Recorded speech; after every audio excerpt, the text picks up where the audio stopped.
Hello, good morning everyone.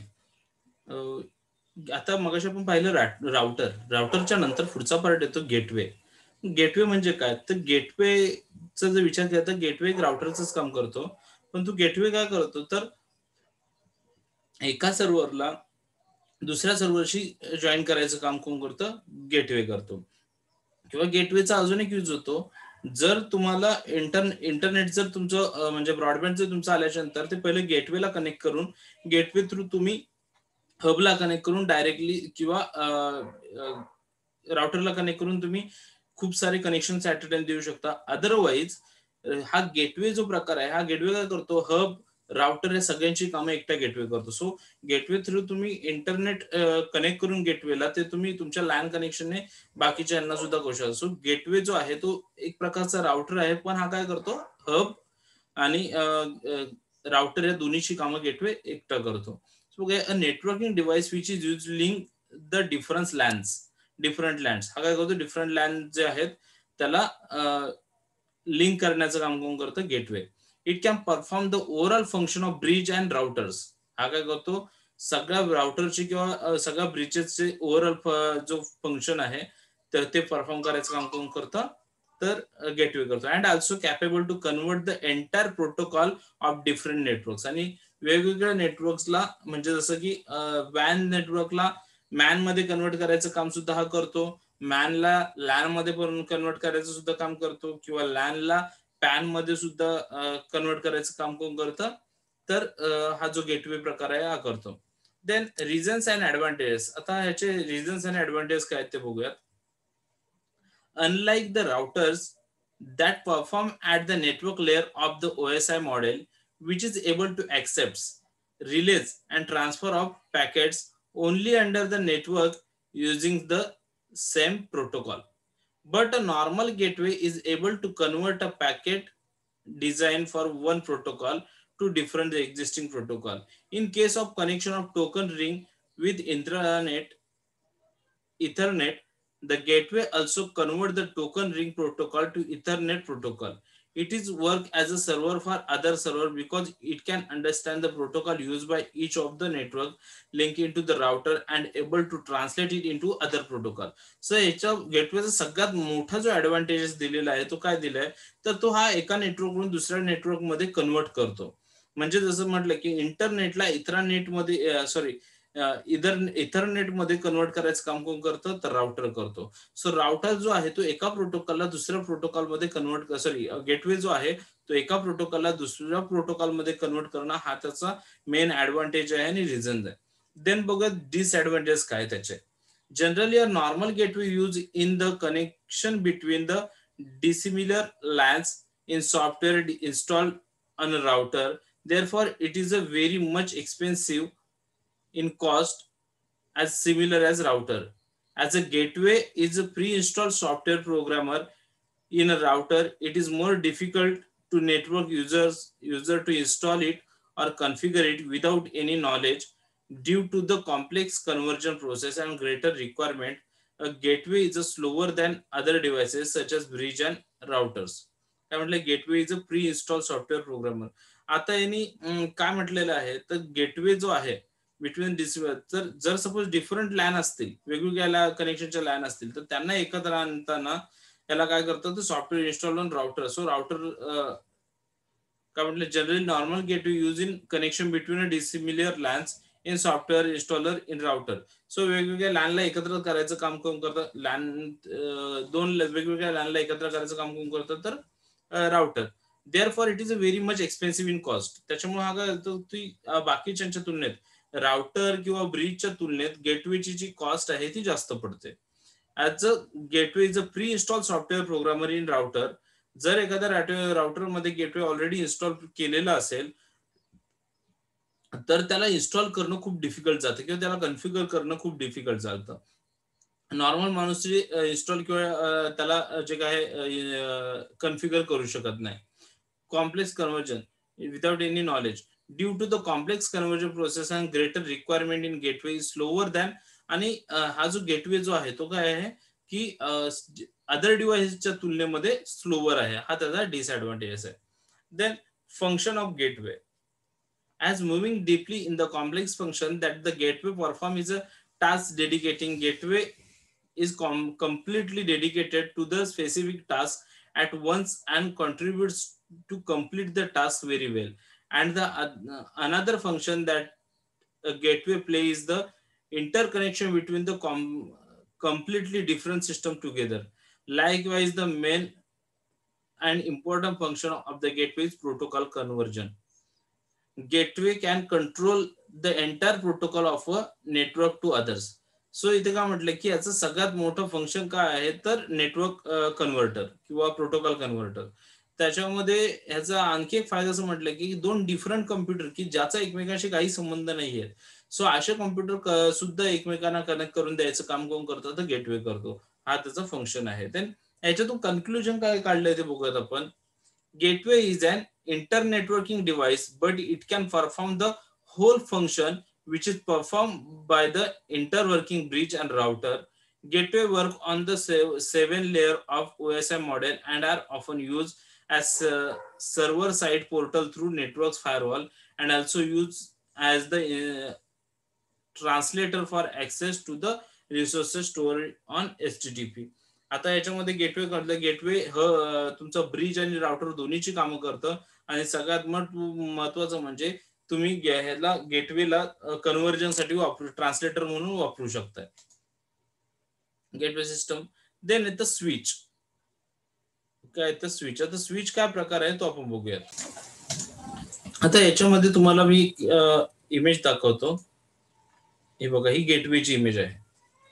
Gateway काय करतो तर तुम्हाला दिसतं हा जो मिडलला दाखवलेला हा गेटवे आहे. सो एका सर्व्हरला दुसऱ्या सर्व्हरशी कनेक्ट करायचं काम कोण करतं किंवा कन्वर्ट करायचं काम कोण करतं, गेटवे करतो. आणि तिथून मग पुढे तो कन्वर्ट होऊन तुमच्या LAN through PC1, PC2, PC3, PC4, PC5 so वेगवेगळ्या पीसीजला तो निघून जातो. सो हा झाला तुमचा कन्व्हर्जन, गेटवे कन्वर्ट कसा करतो. देन येतं स्विच. स्विच मीन्स व्हॉट तर सपोज आता आपल्या कॉलेजला डीपनेट आणि हॅथवे दोन्हीचे इंटरनेट आहे. आता त्याच्या थ्रू आता काय केलं की हे आणल्याच्या नंतर आपल्याकडे कॉलेजला काय असतं की 2 स्विच लावलेले आहेत. सो नेट जे आहे पहिलं सपोज हॅथवेचं जे आहे ते हॅथवेच्या स्विचला कनेक्ट केलेलं आहे आणि डीपनेटचं आहे ते डीपनेटला कनेक्ट केलेलं आहे. आता सपोज सगळ्या पीसीला हॅथवे दिलेलं आहे कनेक्ट करून, किंवा लॅन तर एकच आहे सगळ्यांची.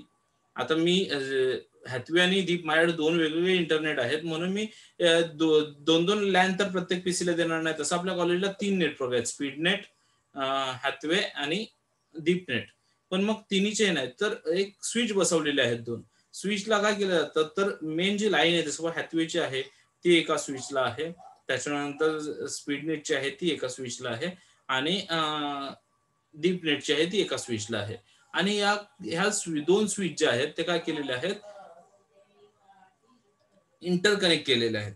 म्हणजे काय की आता डीपनेट चालू आहे पण डीपनेट जर डिस्कनेक्ट झाला तर तो स्विच ऑफ करून काय केलं जातं तर स्पीडनेटचा स्विच ऑन केला जातो की जेणेकरून सेम लॅनने, म्हणजे एक एक्झाम्पल द्यायचं झालं तर आपण स्विचचा इथे व्हिडिओ बघूयात, सॉरी एखादा इमेज बघूयात. स्विच इन नेटवर्किंग हे बघा, हे दिसतं तुम्हाला. ह्या 2 स्विच आहेत हे एकमेकांना कनेक्ट केलेले आहेत. आता ह्याला एक केबल आहे, ह्याला एक केबल आहे. हे सपोज डीपनेट आहे आणि हे आहे एक मिनिट,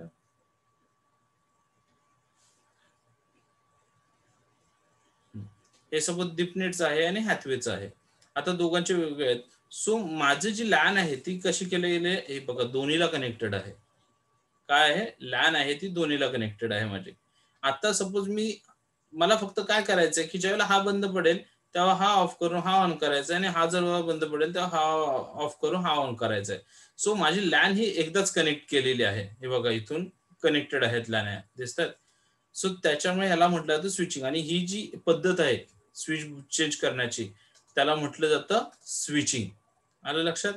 सो देन आता बघूयात आपण the reasons and functions off switch. During the process of switching the frame in hardware, the switch may utilize multiple methods of switching which supports half duplex or full duplex connection with hundreds of ports. The main function is switch the frame very fast. Here switch learns MAC address statically and dynamically in CAM cable and forward the frame very intelligently without high traffic. Similarly, we can configure different ports, different speed at the switch. काय सांगितलं इथे की ते इथे त्यांनी म्हटलंय बघा, switching ware supports of half duplex or full duplex connection with 100 of ports. आता हाफ डुप्लेक्स फुल डुप्लेक्स मी तुम्हाला नंतर सांगेन, पण त्याच्यात इथे 100 ऑफ पोर्ट्स म्हणजे एका स्विचला 100 च्या आसपास पोर्ट्स असू शकतात. हे सगळेच्या सगळे जे आहेत ते काय केले जातात क्विकली. ह्याच्यात म्हटलेलं आहे बघा, cable forward the very entire without high traffic difference. एक minute, frame very fast. Connection with 100 of ports. The main function is to switch the frame very fast. की हे 100 कनेक्शन किंवा 100 पोर्ट्स आहेत हे खूप एक क्विकली म्हणजे काही सेकंदामध्येच काय होतात की फ्रेम स्विचिंग केले जातात. Here switch learns Mac address statistically or dynamically in CAM table and forward the frame very intelligently without high traffic. Similarly, we can configure different ports, different speed at the switch. So प्रत्येक स्विचला वेगळ्या speed आणि different काय म्हटलंय different ports, प्रत्येकाचा different port आहे आणि प्रत्येकाचा वेगळा स्पीड राहणार आहे. हा त्याचं फंक्शन आहे. ते आता ऍडव्हान्टेजेस ऑफ स्विच बघूयात.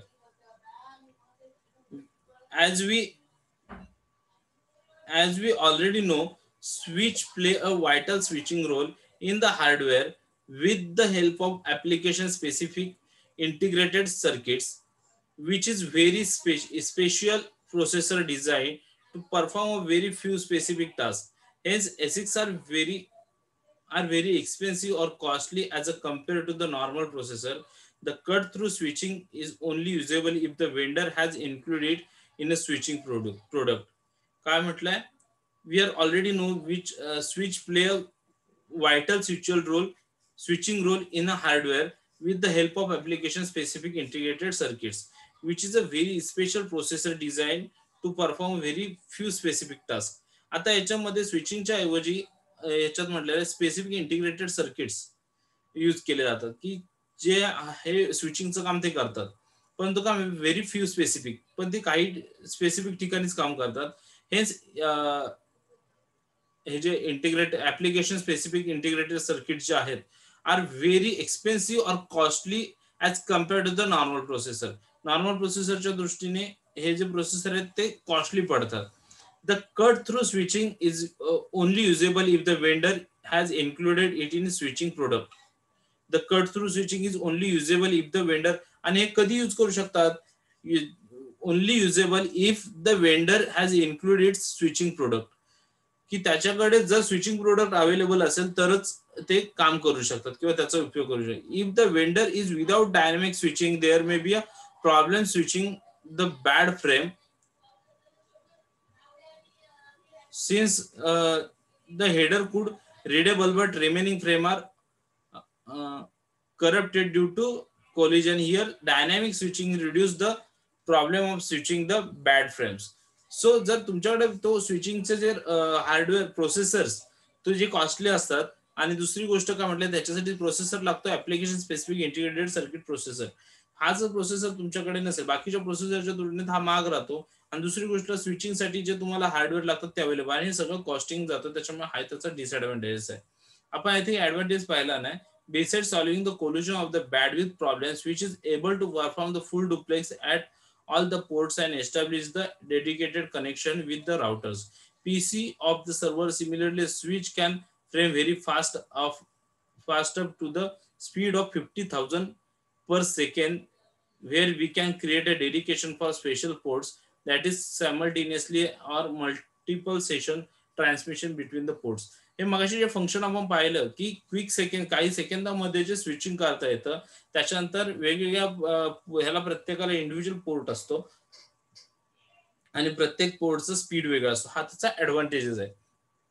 Then conclusion. Finally switch is a similar to bridge, but in fact there is a huge difference between them. Generally switches the frame very fast and tries to control the problems of collision and bandwidth, bandwidth here. Hence, by implementing the entire three methods, cut through, fragment free, and store and forward, switch is able to switch the frame at a rate of 50,000 more per second. So स्विचचा speed आहे तो त्यांनी काय सांगितलं की 50,000 पर second एवढा speed आहे त्याचा. त्याच्यामुळे आणि स्विचचं सगळ्यात महत्वाचं काम की खूप कमी वेळेमध्ये तो स्विच करू शकतो. कन्क्लुजन आहे. देन बघूयात bridge. What is mean by bridge. आता ब्रिज म्हणजे काय प्रकार आहे, तर ब्रिज तुम्ही पाहायला गेलं तर ब्रिज हा स्विच प्रमाणेच आहे. ब्रिज या नावातच त्याचा मिनिंग सांगितलेला आहे. आता ब्रिज म्हणजे काय, तर एक्झॅक्ट ब्रिज मध्ये सांगायचं ज्या पद्धतीने ब्रिज ब्रिज काय काम करतो, तर सपोज दोन एंड्सला जोडायचं काम कोण करतं, तर ब्रिज करतो रेग्युलर. सेम याच्यामध्ये दोन कनेक्शनला, दोन वेगवेगळ्या कनेक्शनला एकत्र आणण्याचं किंवा वेगवेगळ्या कनेक्शनला ट्रान्सफर करायचं काम कोण करतं, ब्रिज करतं. स्विचला पण आपण तेच करत होतो. मग ब्रिज मध्ये आणि स्विच मध्ये एक्झॅक्ट डिफरन्स काय आहे, तर स्विचला काय होतं की डिफरंट पोर्ट होते. काय होते, स्विचला डिफरंट पोर्ट्स होते. त्याच्यामुळे काय होतं की वेगवेगळं प्रत्येक लाईनचं वेगळं पोर्ट होतं आणि प्रत्येक पोर्टला वेगळा स्पीड होता. इथे काय होतं की ब्रिजला फक्त दोनच पोर्ट्स असतात, एक तर इनकमिंग पोर्ट आणि आउटगोईंग पोर्ट. त्याच्यामुळे इथे आणि ते मग नंतर तुम्ही लॅनला किती हवं तेवढं तुमच्या हब वगैरे यूज करून तुम्ही त्याला हवं तेवढे लॅन करू शकताय. ओके, सो हा ब्रिज आणि स्विच मधला फरक आहे. दुसरे म्हणजे स्विच काय म्हटलं की स्विच हा सॉफ्टवेअर सॉरी स्विच जो आहे तो प्रोसेसर वरती काम करतो. म्हणजे काय, तो हार्डवेअर बेस स्विच जो आहे तो काय हार्डवेअर बेस काम करतो. पण ब्रिज जो आहे हा सॉफ्टवेअर बेस आहे. सो हा त्याच्यात डिफरन्स आहे. मेन ऑपरेटिंग सिस्टम थ्रू तो ऑपरेट होत असतो. हा बघा इथे दिसतं तुम्हाला ब्रिज. आता इथे हा सर्व्हर आहे मेन, ह्याच्यातून हा कनेक्शन आलेलं आहे. आता हे कनेक्शन हे बघा, ह्याला इथे एक पोर्ट आहे आणि इथे एक पोर्ट आहे. मी काय म्हटलं दोनच पोर्ट आहेत. सो एक तर इकडचा डाटा इकडे ट्रान्सफर करणं, corporate LAN segment, manufacturing segment. So इकडचा डाटा इकडे किंवा इकडचा डाटा इकडे करायचं काम कोण करतोय. आणि मग इथे तुम्ही हब लावून तुम्हाला हवे तेवढे कम्प्युटर त्याच्यात तुम्ही कनेक्ट करू शकताय. पण ब्रिजला कसे दोनच स्विच आहेत. तेच मग तुम्हाला मी याची डायग्राम सुद्धा दाखवली, फोटो दाखवला तुम्हाला स्विचचा. तर स्विचला खूप सारे पोर्ट्स अवेलेबल आहेत. सो रिझन्स काय, especially bridge is a stored and forward device. During the connection of different LAN, it receives the frame from one LAN and transfers the same frame without uh, encapsulating or without modification to other LAN. By using local and remote bridge, a network administration can easily extend the network distance, that is local bridge link the LAN separated by small distance, whereas remote bridge link the LAN separated the large distance. आता इथे कसं तुम्ही जर याच्यातून connect केलं, switch मधून connect केलं LAN, तर तुम्हाला लॅन भरपूर यूज करावी लागते. पण ह्याच्यात कसं आहे की तुम्ही सेपरेट करू, लॅनला सेपरेट करू शकता ब्रिज मध्ये. सपोज तुमची सर्व्हर मधून लॅन कनेक्ट केलीत, ती ब्रिज थ्रू तुम्ही तुम्हाला हवे त्या, सपोज आता ऑफिसमध्ये आहे आपलं लॅबला पाहिजे, तर तुम्ही ब्रिज थ्रू काय करू शकताय, तर तिथून बाहेर काढून भोसले सरांच्या केबिनच्या बाहेर एक हब लावून त्या हब थ्रू तुम्हाला हवे तेवढे कनेक्शन घेऊ शकतो. त्याला ब्रेक करायचं काम कोण करतं, किंवा याच्यामध्ये हा एक फायदा होतो की तो ब्रेक होतो, म्हणून खास करून हब यूज केला जातो. पण तुम्हाला सॉरी ब्रिज यूज केला जातो. पण तुम्हाला एक पुढची गोष्ट सांगतो की स्विचच्या तुलनेमध्ये हबचा यूज फार कमी होतो, स्विचचा जास्त होतो. कारण स्विचला सेपरेट कनेक्शन चेक करता येतात, कारण त्याचे सेपरेट पोर्ट्स आहेत. इथे तुम्हाला एकच पोर्ट्स असल्यामुळे तुम्हाला प्रॉब्लेम्स होतो. जर सपोज तुमचा जर एखादा स्विच खराब झाला, स्विच मध्ये एखादा पोर्ट खराब झाला, तर बाकीचे कनेक्शन तुमचे चालू राहतात. पण ह्याच्यात नाही, ह्याच्यात जर तुमचा ब्रिजचा एखादा तो जो स्विच बंद झाला, तर तुमचे सगळेचे सगळे कनेक्शन बंद होतात. आता ऍडव्हान्टेज काय, bridge can work in the data link layer.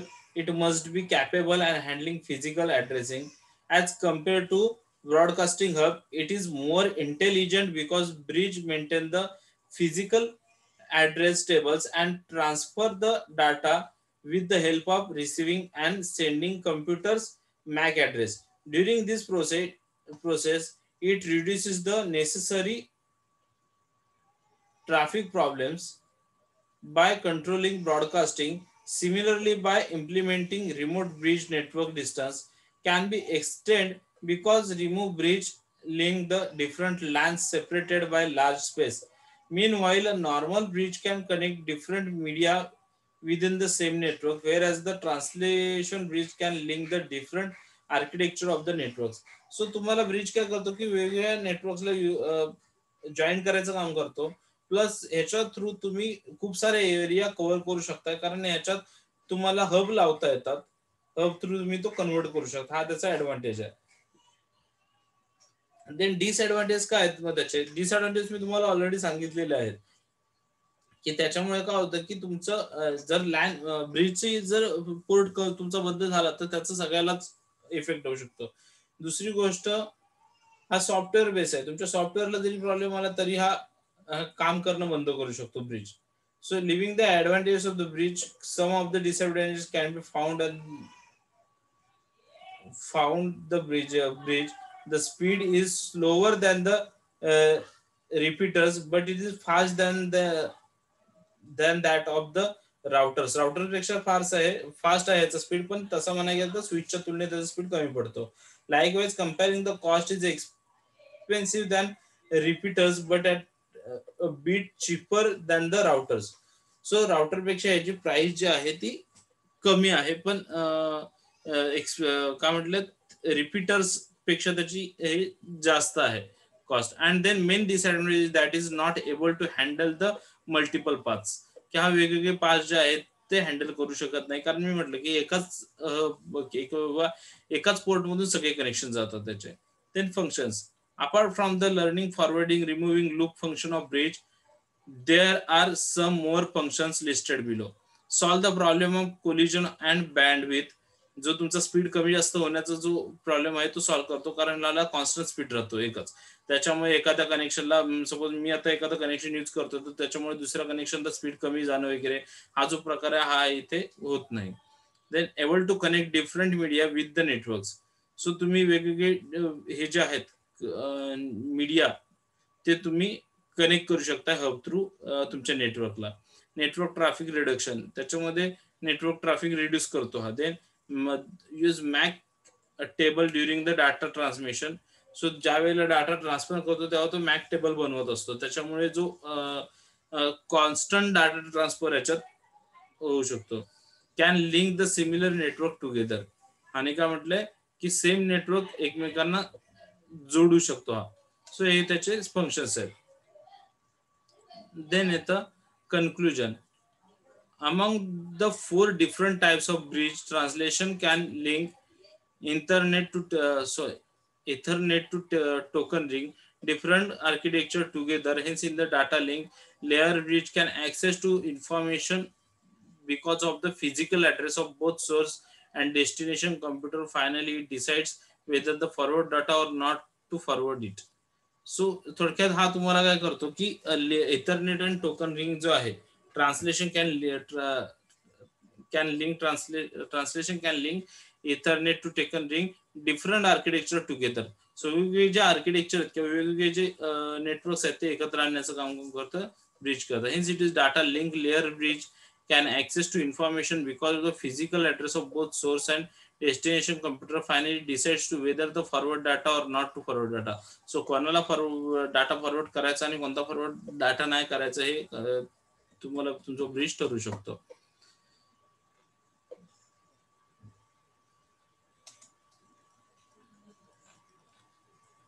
त्याच्यानंतर आता ह्याचा जो नेक्स्ट पार्ट आहे, नेक्स्ट पार्ट मध्ये आपल्याला आहे रिपीटर्स, त्याच्यानंतर आयपी ऍड्रेस,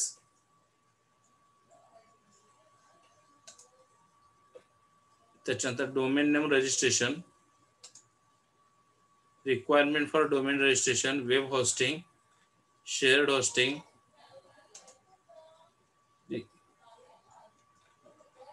त्याच्यानंतर डेडिकेटेड सर्व्हर होस्टिंग आणि क्लाउड होस्टिंग.